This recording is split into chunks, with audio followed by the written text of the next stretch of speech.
Nous sommes le 20 avril 2011. La 3DS était à peine sortie et Mega Upload existait toujours. Mais ce jour-là, il n'y aura rien. Rien pour les joueurs PS3 et surtout, rien pour les amoureux des modes multijoueurs en ligne. La raison ? Une maintenance. Mais pas n'importe laquelle. Une longue maintenance. 25 jours d'attente. 25 jours interminables pour certains. 25 jours avec des jeux inutilisables. 25 jours sans faire une partie avec des potes. 25 jours de maintenance. Mais que s'est-il passé ?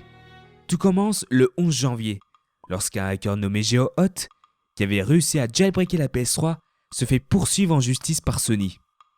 Ceci a agacé les hackers du monde entier, dont ceux appartenant au collectif Anonymous. Des attaques sont menées contre les serveurs en représailles, mais jusque-là sans gravité. Mais pendant ce temps-là, une équipe de pirates découvre une faille majeure dans les serveurs. Et entre le 17 et le 19 avril, une attaque est menée. Ni vu ni connu, les données personnelles de tous les utilisateurs sont capturées. Près de 77 millions de comptes. Mots de passe, date de naissance, adresse, nom et même coordonnées bancaires. Sony repère assez vite l'intrusion, mais il est déjà trop tard. Il est donc décidé qu'une maintenance de sécurité sera menée le 20 avril. Une maintenance qui sera un cauchemar. Un coup, la maintenance va durer qu'une journée, puis deux, puis une semaine, et ça devient interminable pour le public qui ne sait pas exactement ce qui se passe.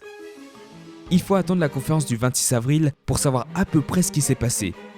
La chasse aux sorcières est prête. On commence à accuser GeoHot d'avoir attaqué par vengeance, puis les Anonymous, dont on retrouve un fichier contenant leur slogan dans l'un des serveurs. Et on accuse même des ex-employés de chez Sony. Au final, on ne saura jamais qui, et c'est ça le problème. Des millions de données piratées sans savoir qui en est à l'origine, et ça, malgré l'aide du FBI. L'entreprise avouera qu'elle connaissait pertinemment les problèmes de sécurité de ses serveurs, sans chercher à les corriger. Pour le public, Sony devient le coupable de ne pas avoir fait attention aux données qu'elle devait protéger.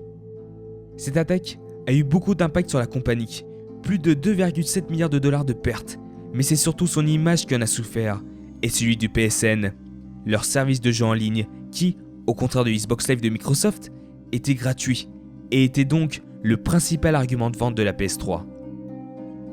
Aujourd'hui, nos données sont tous dans au moins un serveur dans le monde. Le souci ne vient pas du fait qu'ils y soient, mais de leur protection. Et ce n'est pas parce qu'une entreprise s'est fait attaquer une fois qu'elle apprend de ses erreurs. Hein, Sony ?